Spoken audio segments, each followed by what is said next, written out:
اعوذ باللہ من الشیطان الرجیم بسم اللہ الرحمن الرحیم الحمد للہ والصلاة والسلام علی اہلہا اما بعد۔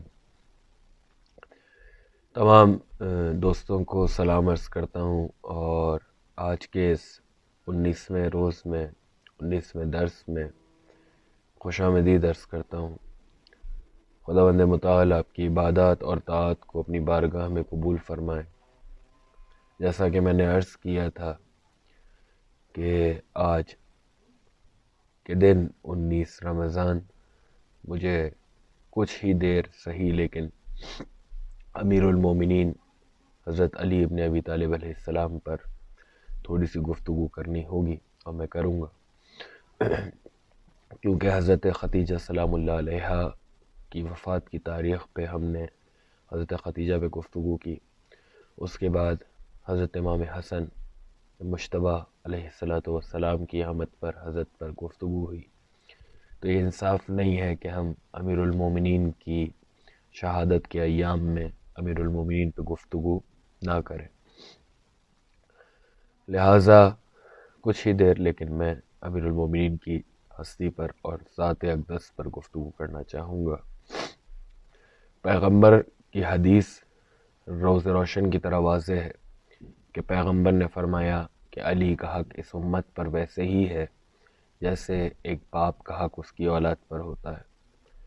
آج ہم لوگ 19 رمضان کی افطاری کر چکے ہیں۔ 19 رمضان کی فجر کا وقت وہ علی کی جو فاتح خیبر ہے، وہ علی جو فاتح بدر و حنین ہے، آج ہی کے روز وہ علی اپنے پیروں پر واپس کھڑا نہ ہو سکا۔ کیسی کاری ضرب تھی اور کیسا بھرا زخم تھا کہ میرے مولا امیر المومنین نے آواز دی کہ حسن و حسین مجھے سہارا دو۔ جب گھر کے قریب ہوئے تو آواز دی حسن و حسین مجھے سہارا دو اور مجھے اپنے پیروں پہ کھڑا کرواؤ۔ تو شہزادوں نے پوچھا کہ بابا کیا وجہ ہے کہ آپ اپنے پیروں پہ کھڑا ہونا چاہتے ہیں؟ اس لیے کہ زخم بڑا گہرا ہے۔ آپ نے فرمایا کہ جب گھر سے میں گیا تھا اور رخصت ہوا تھا تو اس حالت میں ہوا تھا کہ اپنے پیروں پر چل کر مسجد میں گیا تھا۔ اگر اب میں اس طرح گلیم میں اور کمبل میں لیٹا ہوا گھر میں داخل ہوں گا تو میری بیٹی زینب، میری بیٹی کلثوم برداشت نہیں کر سکیں گی۔ اتنا خیال آپ کو آپ کی شہزادیوں اور بیٹیوں کا ہے۔ میں تو صرف ایک ہی سوال کر سکتا ہوں اور کروں گا، اے میرے مولا آج 40 ہجری کا کوفہ ہے، آج آپ کو زینب و ام کلثوم کے دل کا اتنا خیال، لیکن مولا 61 ہجری کا کربلا ہوگا، دلہ زینبیہ ہوگا، آپ کی بیٹی زینب کبریٰ ہوگی اور آپ کا بیٹا حسین ہوگا۔ وَسَيَعْلَمُ الَّذِينَ ظَلَمُوا أَيَّ مُنْقَلَبٍ يَنقَلِبُونَ۔ دعا گو ہوں پروردگار عالم سے کہ آپ کے اس گریہ کو، آپ کی اس عبادت کو پروردگار اپنی بارگاہ میں قبول و مقبول فرمائے۔ کل ہمارا درس قیام تک پہنچا تھا اور ہم قیام کے سلسلے میں ہم نے گفتگو کی تھی۔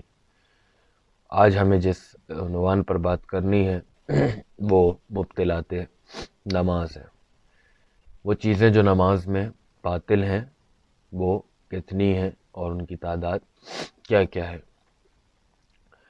وہ چیزیں جو نماز میں باطل ہیں وہ 12 ہیں۔ میں ایک ایک کر کے ان کو گنوں گا اور آپ کی اسکرین پہ بھی یہ تصویر چلے گی، اور اگر نہ چلی تو آپ اس طریقے سے بیان کروں کہ آپ جو ہے اس کو محفوظ کر سکیں اور لکھ سکیں۔ پہلی چیز مبطلات نماز یعنی وہ چیزیں جو نماز میں باطل ہیں۔ پہلی چیز یہ ہے کہ نماز کی شرطوں میں سے کسی کا نہ ہونا۔ جو شرائط نماز کی ہم نے بیان کی تھی، اگر ان میں سے کوئی ایک شرط بھی نماز کی ساقط ہو جائے تو وہ کیا ہوگا؟ نماز نہیں ہوگی۔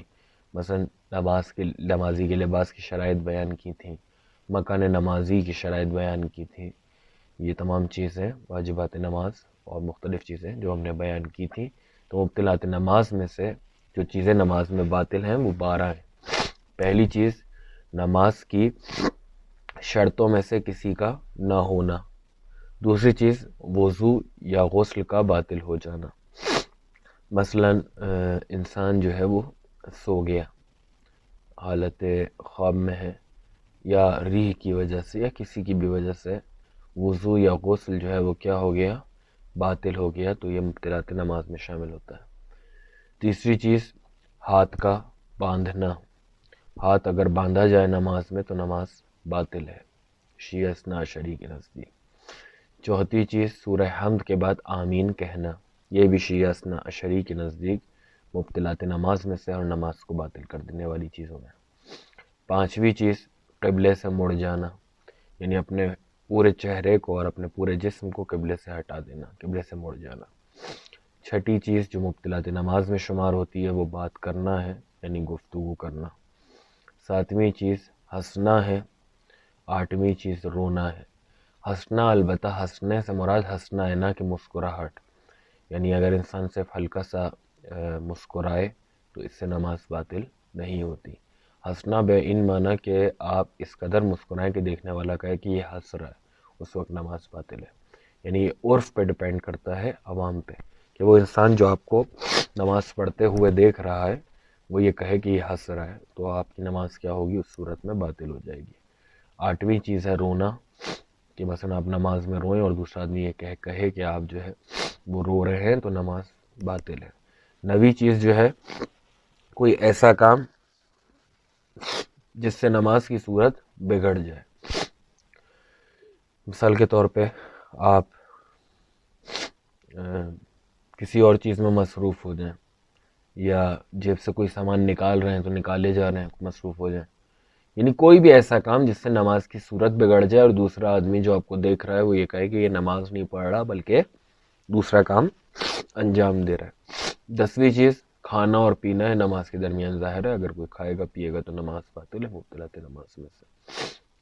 11ویں چیز دوسری اور تیسری رکعت میں شک، اس کے علاوہ کچھ اور شک میں بھی، یعنی اگر دوسری اور تیسری رکعت میں شک کر لے، اس کے علاوہ کچھ اور شک میں بھی نماز کیا ہے، باطل ہے. 12ویں چیز رکن کا کم یا زیادہ کر دینا. ہم نے عرض کیا کہ رکن کیا ہوتا ہے اور غیر رکن کیا ہوتا ہے. تو 12ویں چیز کیا ہے، رکن کا کم یا زیادہ کر دینا، اس سے بھی نماز باطل ہو جاتی ہے. ایک مرتبہ دوبارہ عرض کر دوں کہ اگر اسکرین پہ یہ تصویر آپ کے نہ چل سکے تو آپ اس کو خود اپنی کتاب پہ محفوظ کیجئے. وہ چیزیں جو نماز میں باطل ہیں وہ 12 ہیں. پہلی چیز نماز کی کسی ایک شرط کا ساقط ہو جانا، یا کسی ایک شرطوں میں سے کسی ایک شرط کا نہ ہونا. دوسری چیز وضو یا غسل کا باطل ہو جانا. تیسری چیز ہاتھ کا باندھنا، نماز باطل ہو جاتی ہے. چوتھی چیز سورہ حمد کے بعد آمین کہنا. پانچویں چیز قبلے سے مڑ جانا. چھٹی چیز بات کرنا. ساتویں چیز ہنسنا. آٹھویں چیز رونا. 9ویں چیز کوئی ایسا کام جس سے نماز کی صورت بگڑ جائے، دیکھنے والا یہ کہے کہ یہ نماز نہیں پڑھ رہا بلکہ فلاں کام انجام دے رہا ہے، دوسرا کوئی کام انجام دے رہا ہے. 10ویں چیز کھانا اور پینا. 11ویں چیز دوسری اور تیسری رکعت میں شک، اس کے علاوہ کچھ اور شکوک اسی قسم کے، معذرت چاہتا ہوں، کوئی اور دوسرا شک.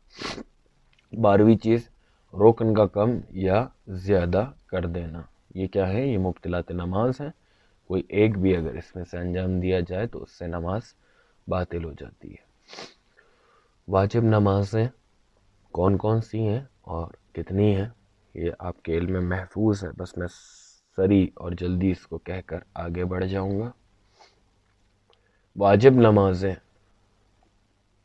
یہاں پر جو میرے پاس سامنے تقسیم ہے وہ 6 عدد ہے، یعنی 6 حصوں میں انہوں نے تقسیم کیا ہے واجب نمازوں کو. روزانہ کی 5 وقت کی نمازیں تو واجب ہیں آپ کے علم میں، اور وہ چاہے مرد ہو یا عورت اس کو پڑھنا ہے اور انجام دینا ہے. دوسری جو واجب نماز ہے وہ نماز آیات ہے. نماز آیات کس وقت پڑھی جاتی ہے؟ نماز آیات اس وقت پڑھی جاتی ہے جب انسان دہل جائے، گھبرا جائے، مثلا زلزلے کا آنا، سورج گرہن، چاند گرہن، یا جو ہے وہ بجلی کا چمکنا، اس وقت نماز بجلی کا چمکنا اس صورت میں کہ انسان ڈر جائے، گھبرا جائے. لیکن زلزلہ، سورج گرہن اور چاند گرہن بعض مراجعین کے نزدیک اگر انسان نہ بھی گھبرائے تب بھی اس پر نماز واجب ہے اور اسے نماز آیات پڑھنی پڑے گی. اب آپ اپنے اپنے مرجع کے مطابق اس فتوے کو دیکھ سکتے ہیں کیونکہ فتوے یہاں فرق کرتے ہیں.